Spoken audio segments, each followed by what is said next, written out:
Hola, hola amigos de País Lobo y de todas nuestras plataformas asociadas. Soy Rocío Gambra y esto es un nuevo Política Podcast. El día de hoy estoy junto a Juan Carlos Claret y Carola Seguiel no pudo estar con nosotros. ¿Cómo estás, Juan Carlos? Muy bien, Rocío, gusto en saludarte y a través tuyo a todos quienes nos escuchan en País Lobo. Sí, oye, ahora también hay otros lados donde podemos estar saliendo, ¿ah? Así que tenemos que Aprovecho y acostumbrarnos a eso, Juan saludarlos también. Carlos, sí. Juan Carlos, contigo no he tenido posibilidad de conversar, nuestros auditores no te han escuchado. ¿Cómo te sientes día miércoles? Ya hemos decantado un poquito el resultado final del domingo. ¿Cuál es tu Sí, sensación? mira, de cantado yo creo que todavía falta tiempo porque hay varias razones para tratar de comprender lo que ocurrió el domingo. Bueno, yo había adelantado aquí en este mismo podcast que no iba por el apruebo, lo que después de estudiar en conciencia el texto significó optar por la opción rechazo. Y en ese sentido, cuando ese día veo tanta gente concurriendo, eso para mí fue un sinónimo de alegría. Fue bacán ver el entusiasmo de las familias, porque incluso yo fui con mis hijos a votar, digamos, no, era como algo familiar y eso el entusiasma. Y después cuando estaba en la urna marcando mi opción, tuve sentimientos encontrados, de hecho te lo adelanté delante. Y era porque, pucha, yo sí quiero cambios, yo trabajé para que hayan cambios, toqué las puertas de la convención en más de una ocasión para transmitir ideas. Muchos no escucharon, no atendieron, otros sí, y los que escucharon tampoco después hicieron eco de lo que uno iba proponiendo. Entonces, a lo que voy con todo esto es que, claro, quiero cambios, trabajé por los cambios, me comprometí por los cambios, pero sin embargo, al momento de los que hubo, tuve que votar rechazo, porque después de leer, y no solamente leer, sino de estudiar el texto, me convencí de que este proyecto era un retroceso para varios derechos que habíamos conquistado. Y en ese sentido, dije, esta no es mi situación más óptima, pero por responsabilidad es lo que tengo que tomar. Y después cuando veo que fue un triunfo del rechazo tan grande, yo dije, tampoco que me alegré, no tuve una sonrisa ni abrí champañas para celebrar el triunfo del rechazo porque no era la alternativa que yo hubiese deseado. Pero bueno, la oportunidad farreada fue grande por parte de la convención y cuando el triunfo fue tan grande dije que íbamos a tener un desafío mayúsculo porque,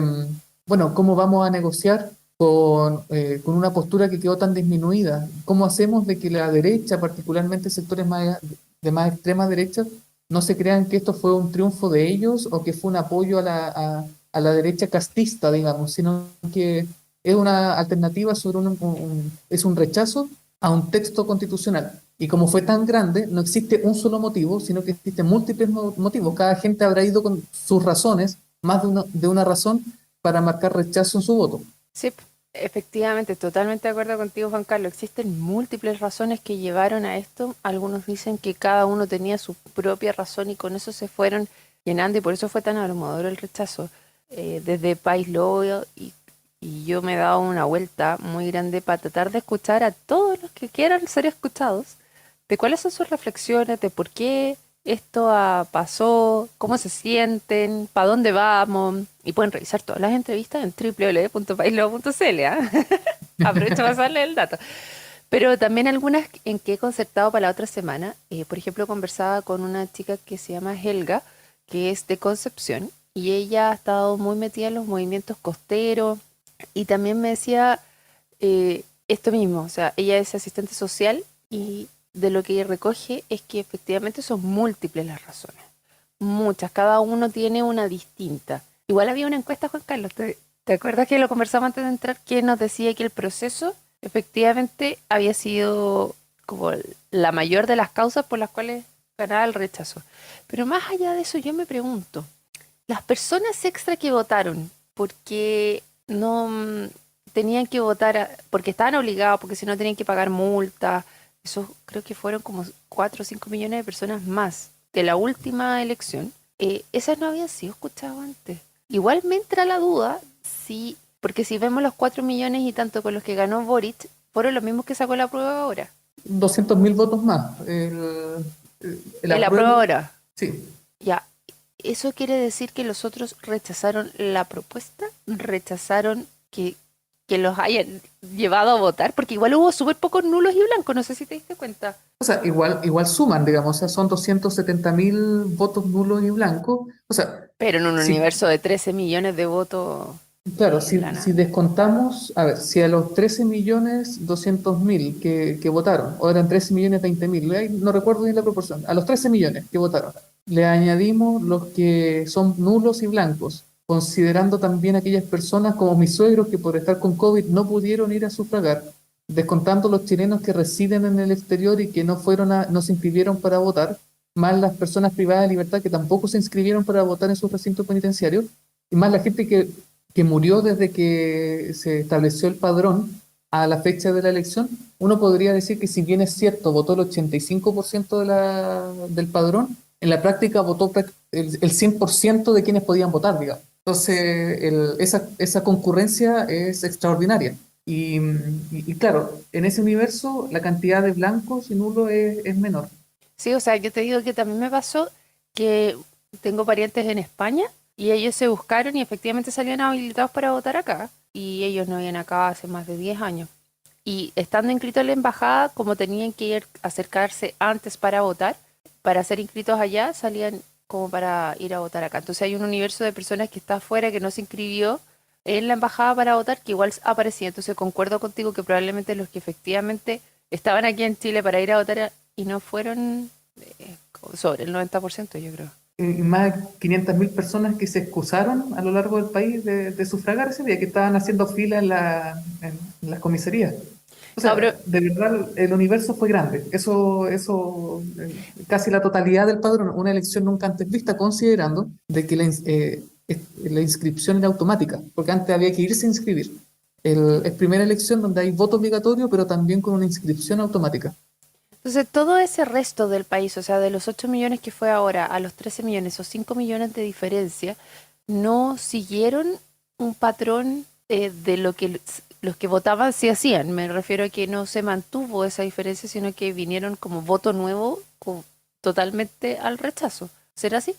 O sea, yo creo que a ver, la opción rechazo no significa la opción de la derecha. Yo creo que eso es Ah, no, no, importante. no, no estaba diciendo eso, sí, pero de acuerdo contigo. Entonces, y por qué, pero ¿por qué hago ese matiz? Porque que la gente haya salido a votar rechazo no significa que haya abrazado un proyecto ideológico. Entonces, no es que la gente que votó rechazo probablemente va a votar en contra de Boric o haya votado en contra de Boric si el sistema electoral así lo hubiese permitido con inscripción automática y voto obligatorio. No lo sabemos. Lo que a mí me queda claro, y tal vez es la conclusión lógica dentro de la multiplicidad de razones, es que finalmente el malestar es solo eso, malestar, no es un proyecto político. Por eso el rechazo no lo logro interpretar todavía, Sí, porque o sea, dentro de esta multiplicidad de razones, volvimos a votar por las mismas razones con las que nosotros en su momento lo conversamos, cayó la convención constituyente. Tenemos muy claro lo que no queremos, pero no queda claro qué es lo que sí queremos. Entonces, la convención estaba ese problema y con un triunfo que abarca desde la derecha hasta la izquierda, hasta la centro izquierda, de personas que votaron rechazo, yo digo, bueno, esta es una expresión de un malestar. Todavía no sé si es la expresión de un proyecto colectivo o de un horizonte de país al cual queremos apuntalar. Por ejemplo, Rocío, te pregunto, que se haya rechazado la propuesta, ¿significará que la ciudadanía no quiere el cuidado del medio ambiente? no, para nada, yo no creo eso. Entonces, ahí es donde digo, falta todavía, faltan aristas, faltan elementos para entender a cabalidad el rechazo. Por eso yo tiendo a descartar aquellas interpretaciones de sectores políticos que dicen hoy día se expresó el rechazo y significó esto, el fin del proceso. Yo no estoy tan, o sea, dentro del universo de gente que votó, sin duda hubo gente que dijo, yo quiero mantenerme con la constitución vigente y ya sería. Pero hay otro porcentaje de gente que dijo que no, que quería continuar con el proyecto, pero este proyecto no era el que quería, no era el que soñaba, no le satisfacía. Entonces, la pregunta es, ¿y ahora en el proceso constitucional que está retomando su rumbo, cómo hacer un proyecto que abarque tanto al que no quería que esto continuara, como al que sí lo quería y que se expresó en el rechazo. Es un caldo de cabeza bastante grande. Sí, sin duda, yo creo que es parte de lo que se está conversando en los partidos políticos que en este minuto tienen la pelota y también en el Ejecutivo luego del cambio de gabinete que tienen, que de hecho una de las cosas que le dijeron los partidos políticos, más que los partidos políticos en general, o sea, los partidos políticos de derecha, Chile Vamos en especial, le dijo, vamos a ir a conversar con ustedes cuando sepamos cuáles son los interlocutores que están detrás del Ejecutivo finalmente. Y ahí es donde el cambio de gabinete entra a terreno y ven el tono en el cual se va a producir la próxima conversación, finalmente, la que estamos teniendo nosotros ahora, qué es lo que va a pasar después. Y dentro de lo que yo he conversado con otros actores, los mismos que están en las entrevistas, lo que me decían era que, por un lado, hay que esperar, efectivamente, qué es lo que van a hacer, porque la pelota la tienen ellos. Y después de eso se debiese decantar en qué tan conformes estamos con la solución que nos entregan. Y si efectivamente la política va a estar a la altura de hacerse cargo de la pelota que tienen en las manos. Yo, el día ayer, martes, con la Alicia y con Héctor, les decía que me sentía bastante a gusto con la respuesta que había tenido en un inicio Chile Vamos. No estoy hablando de republicanos como de derecha, sino de Chile Vamos, porque encontraba que Sí. habían hecho honor a la palabra y habían dicho efectivamente vamos a cumplirlo, saliera un voto de diferencia, salieran 20%. Y lo vamos a cumplir. Pero ¿sabes qué? No me gustó nada la pataleta que hizo Renovación Nacional, donde que no vamos a ir a juntarnos con el presidente. O sea, menos mal regularon. Y después escuchaba a Chalper que decía por qué no habían ido. Y ahí él señalaba que no habían ido porque no querían pasar inadvertido porque estaban todos los partidos políticos ahí, no solamente los de gobierno, sino y ellos iban a ser uno más de los 10, no sé, eran como 15 partidos que iban a estar. Entonces, lo que querían era que les rindieran una deferencia explícita. Y ahí entró la ministra Analia Uriarte, Uriarte. Uriarte, Sí. claro, la nueva ministra Secrets, y ella intercedió y gracias a ella se logró que efectivamente llegaran porque les concedió un tiempo posterior para hablar con el presidente.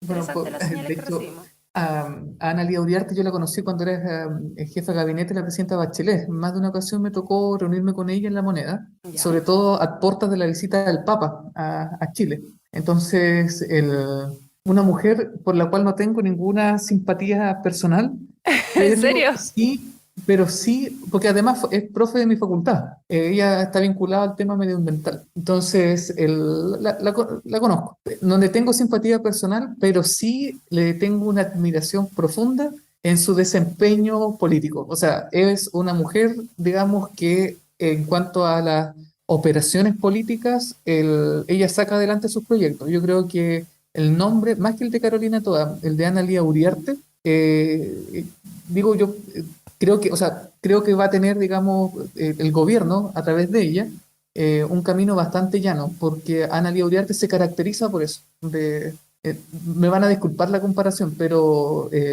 para quienes nos escuchan, es como el Fidel Espinosa, pero ahora en el Congreso, en el sentido de que tiene muchos contactos, sabe qué puertas tocar, sabe qué hilos cortar, entonces yo creo que ahí se van a destrabar varios nudos para el gobierno. Yo creo que mejor nombre para esa cartera imposible. Inicialmente estaba pensado el actual subsecretario Monsalve, que se tuvo que mantener en el puesto después de que los otros dos nombres se cayeron en nada de tiempo. Uno habiendo sido ya proclamado. Eso fue como No un mal sé, saco, ¿ah? fue bochornoso, digamos, el nombramiento, y ahí es bochornoso, Rocío, yo creo que tú me vas a entender, porque de hecho ayer lo conversaba, decía, ya, no sé, porque que un operario como Jorge Burgo no sepa buscar en Twitter, uno dice, ya, hay un problema generacional, pero Que el que Frente personas de Amplio. gobierno, claro, el Frente Amplio, somos todos más o menos de la misma edad, que crecimos con las redes sociales, no sean capaces de buscar los Twitter. Yo digo, aquí hay un problema que no están haciendo la pega, porque algo así, sí, de hecho para mí ese nombramiento era particularmente escandaloso por dos razones. En primer lugar, apuntalar al Partido Comunista, que con el respeto que me merece el Partido Comunista, es el partido que resultó perdedor en el plebiscito. Su opción perdió por paliza. Entonces la pregunta es, si yo soy el presidente y quiero gobernar no con el 38, sino que necesito llegar nuevamente al 50, a lo menos al 50% más uno, yo como gobierno tengo que amarillar, o sea, tengo que moverme al centro. Esos nombramientos, de cederle un puesto tan importante a una coalición, a un partido político que quedó disminuido, puede ser mal interpretado por los de centro izquierda. Entonces dije aquí eso no me cuadraba, y tampoco me cuadraba que si no hicieron la pega de buscar los tweets. ¿Por qué los twitters son importantes? Porque el subsecretario es el que tiene la jefatura directa por sobre las fuerzas de orden y seguridad pública, como es Carabineros y PDI. Entonces, evidentemente, el prejuicio y la ventilación pública de sus resquemores frente a la institución que ahora va a llegar administrativamente a dirigir, es complejo. Sí, de todas maneras, Juan Carlos, yo creo que no sé por qué, si deben haber sabido cómo pensaba él, ¿por qué lo ponen ahí? Fue muy mal jugado y también el subsecretario Monsalve ya ha hecho un buen trabajo, así que yo creo que es bueno que se haya mantenido, que el gobierno, eh, que el presidente se haya dado la vuelta rápidamente y lo haya vuelto a ese lugar. Y como señalas tú, también he escuchado buenos comentarios de la ministra Uriarte, entonces ojalá sea un vuelco. Ahora, cambia totalmente el corazón del gobierno, cambia a PPD, a PS y fuera de alguien cercano al Partido Comunista, que era antes la ministra Siches, y Giorgio Jackson. O sea, yo creo que aquí de este cambio los que más peleados fueron, los que más pisaron, dejaron el suelo fue al Frente Amplio, porque salieron Claro, del corazón. claro, todo lo que es apruebo dignidad quedó bastante disminuido, y de hecho, bueno, llama la atención también el que el comité político ingrese ahora la ministra del Trabajo, que es del Partido Comunista. Entonces creo que ahí hubo una forma, digamos, de no disminuir tanto el Partido Comunista después de que su subsecretario cayó. Me quedó la duda, eso sí, si es que ese subsecretario, Cataldo, va a volver o no a la subsecretaría de Educación, porque había renunciado. Sí, a mí también me quedó la duda si es que lo devolvieron a donde estaba o lo mandaron para la casa. O sea, en esto es como que le ofrecieron el mejor trabajo, vete para acá. No, no vas a quedar aquí, te quedaste una mano por delante y otra por detrás. Yo creo que no la van a dejar caer. Yo creo que si no es ahí, en otro lado lo irán a poner. Pero, ¿sabe a propósito de lo que tú dices, Rocío, de que cambió completamente el corazón del gobierno? Ayer conversaba con un amigo y me decía, ¿te das cuenta que cada vez, por más que el gobierno dure 4 años, cada gobierno dura cada vez menos? Y dice, es verdad, pues, o sea, Piñera No duró gobernó hasta nada. octubre del 2019 y Boric gobernó los primeros 6 meses. De ahí ya es otra coalición, son Ya, pero otras las prioridades. Es impresionante cómo Chile está tan líquido, lo que Sigmund Bauman llamaba sociedad líquida, que mira, un aplastante triunfo contra Kast, y mira las circunstancias en las que está el gobierno, mira el triunfo del rechazo. Pero bueno, si la centroizquierda y la derecha democrática no sabe dar los pasos correctos, probablemente esa mayoría implacable del domingo después vote por una opción totalmente distinta. O sea, está muy líquido todo. oye, pero que eres generoso. Juan Carlos, te pasaste generoso. ¿Por qué? 6 meses de gobierno de presidente Boric, yo creo que con suerte fueron 2 o 3, porque el resto se quedaron todos 1, 2, 3 congelados esperando el plebiscito y tuvieron un montón de tiempo de campaña. Yo creo que te Claro, la pasaste parálisis generoso. legislativa fue grande ahí por parte del gobierno. Sí, pues por eso te digo, yo creo que fuiste generoso con los 6 meses. Pero yo creo que este segundo aire sí van a tener que gobernar. A lo mejor no con el ímpetu que venían, con los cambios, transformaciones que esperaban, o con los títulos en realidad de cómo quería, de las canciones que querían cantar. Yo creo que van a tener que cambiarlas un poquito y ese es el corazón del gobierno que tienen que ahora dedicarse a resolver los problemas para los cuales fueron electos. Y la Aquí, resolución de los problemas están súper claros. Y eso es lo que se eh, espera que hagan durante estos 3 años y medio que le quedan. Es que a propósito de lo que dice Rocío, a propósito de gobernar, la pregunta ahí es cómo se gobierna una sociedad líquida. Y ahí yo creo que es importante el no perder de vista el factor generacional. Y aquí yo quiero hacer un mea culpa generacional, A porque yo ver. soy millennial. Los millennials somos los que nacimos desde prácticamente los 90 en adelante. Y mi generación es conocida como la generación de cristal. ¿Por qué? Porque queremos todo instantáneo. De hecho, hay hasta rutinas de Coco Legrand, digamos, que nos caracterizan, digamos.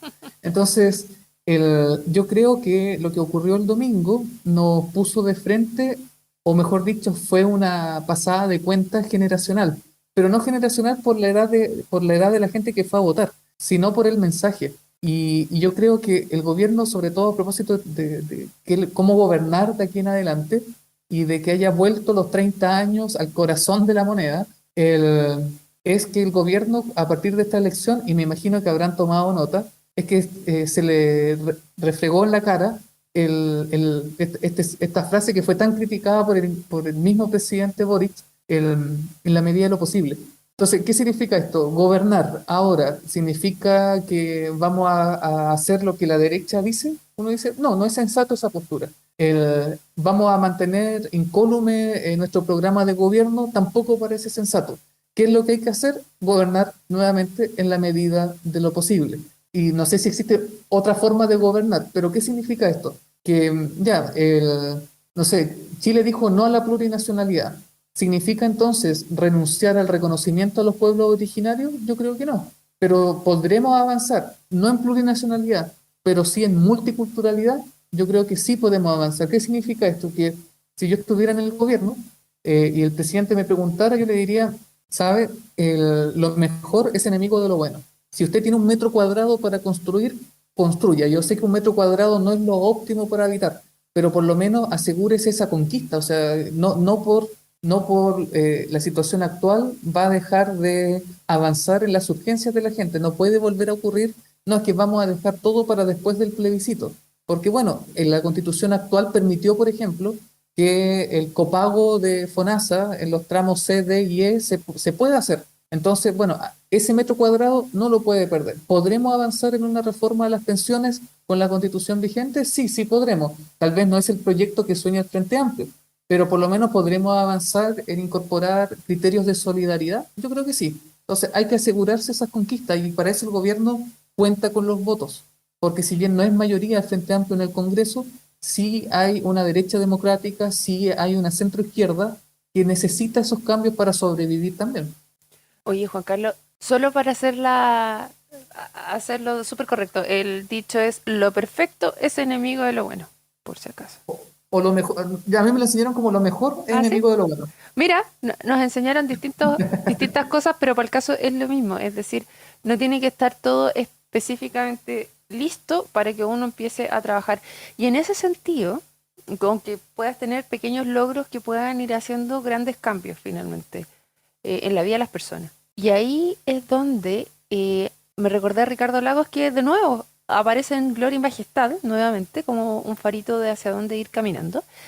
¿Y por qué lo traigo a colación? Porque ¿qué es lo que viene después? ¿Qué es lo que tendríamos que hacer? Y lo que él propone es que mientras se pone todo para hacer una nueva constitución, mientras nos ponemos de acuerdo en cómo vamos a escoger una nueva convención o si va a ser no sé qué o no sé cuánto, hagamos un grupo de expertos que los señale el Congreso, por ejemplo, los partidos políticos, y lo pongan a hacer una propuesta en base a la cual trabaje la convención, cosa que no parta de cero, ¿cachai? Cosa que En suma, avancemos ahora. E insumos hay por montón. Está el proyecto de Claro, Bachelet, están los cabildos de Bachelet, están los cabildos ciudadanos con ocasión del estallido social, está el trabajo de participación ciudadana de la convención y está la propuesta constitucional. O sea, tenemos 5 fuentes con los cuales un grupo de expertos incluso podría simplemente sistematizar para que la convención que se elija, exacto. si es que hay una nueva convención, conozca las conclusiones y vaya directo a la redacción.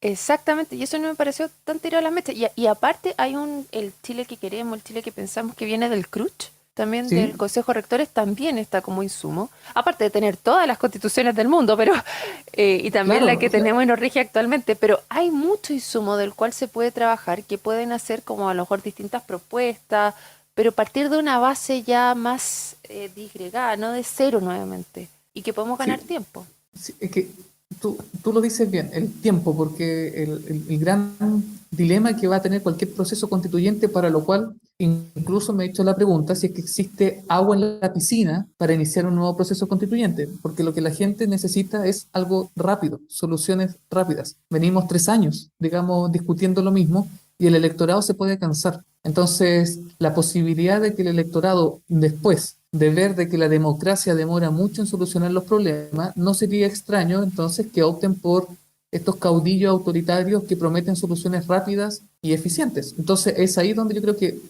un verdadero compromiso democrático obliga a poner el acelerador en este asunto. Oye, tremendo lo que señala Juan Carlos y me hace recordar una conversación que tuvimos hace harto tiempo atrás, donde tú me señalabas que habían hecho una encuesta del nivel de adhesión a la democracia versus a El gobiernos baremo más autoritários. regional, Sí, el sociólogo Gonzalo de la Maza, que incluso fue asesor de la convención, han hecho hartos reportajes.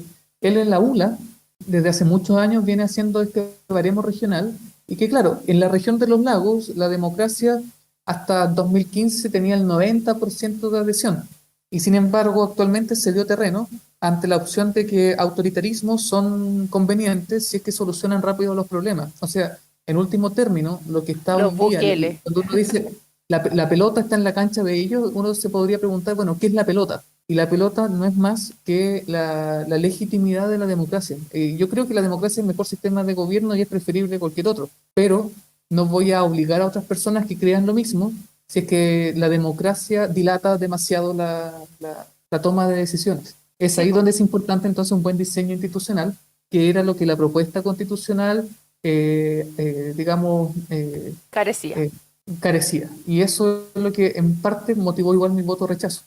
Oye, sí, yo te tiraba a Bukele entre medio porque justamente ese es un tipo de liderazgo, podríamos decir, bastante autoritario, del Pero que cual funciona. que funciona, exactamente. Que sí te pasas por encima de varias cosas de repente, pero bueno, queda abierto a decir, bueno, si la democracia no es capaz de resolverme mis problemas, esta persona viene, se pone los pantalones, como decimos aquí en Chile, y me resuelve el problema. Entonces, queremos llegar a eso, yo creo que hay varias personas que lo están clamando. De hecho, anda un meme dando vuelta, no sé si lo habéis visto. Lo que pedí por el Express y sale la foto de Bukele, lo que me llegó y sale la foto de Boric, no sé si la habéis visto. Yo no creo que Boric por ninguna parte se parezca a Bukele, ¿ah? Creo que no. De hecho, él mismo lo hice en el Times. Y Bukele le Claro, respondió, ¿te acordáis?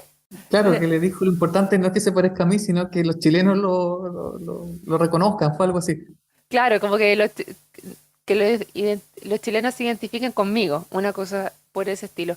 Y ahí Exacto. es donde cae justo lo que estamos conversando ahora. O sea, si la democracia y los políticos que están ahora en este minuto no son capaces de dar respuestas rápidas y siguen dilatando y poniendo palitos a soluciones a las problemáticas que ya están requete contra entendidas, salud, pensiones, educación, seguridad. Entonces, si no son capaces de ponerse de acuerdo en eso, de cómo lo van a resolver, y no desde la trinchera, sino desde la altura de miras de poner el bien común delante, creo que es súper válido que la gente opte por otro tipo de liderazgo, porque los que están no estarían dando el ancho.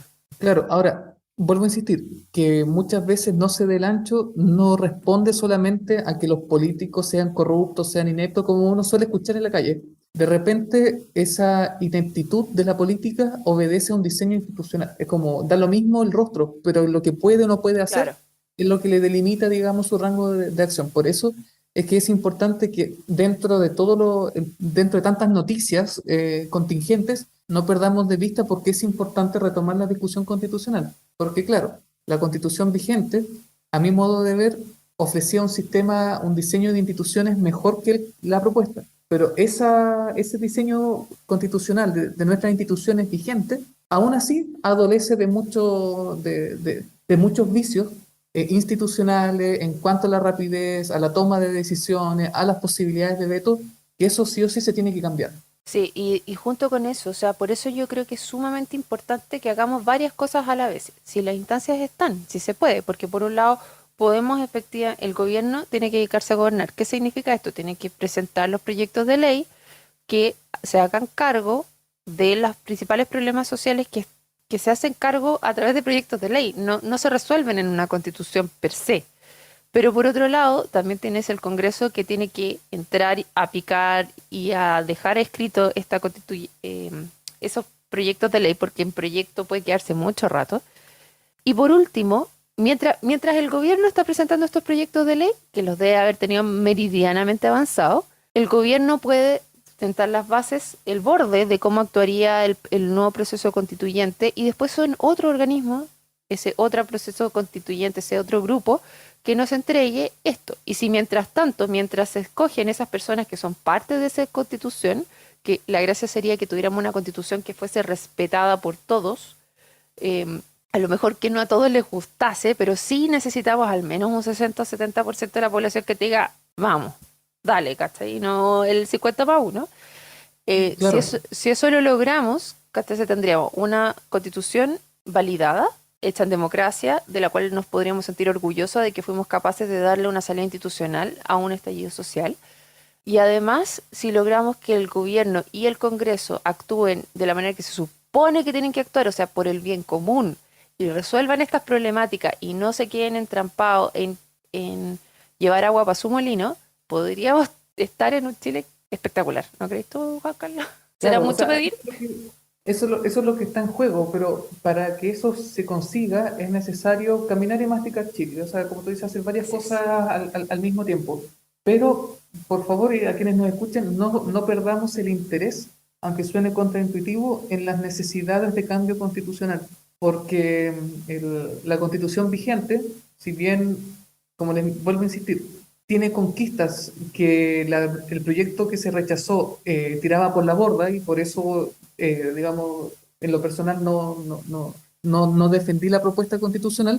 Lo cierto es que se tienen que hacer modificaciones importantes en el diseño de las instituciones, porque si no, de aquí en 10 años más podemos volver a tener una crisis como la que tuvimos en 2019 y puede ser aún mayor. Entonces, es mucho lo que está en juego. Así es, y seguiremos conversando de esto por harto tiempo más. Así que, queridos amigos del Política Podcast, nos vemos mañana. Chao, Juan Carlos, nos vemos. Ahora, sí,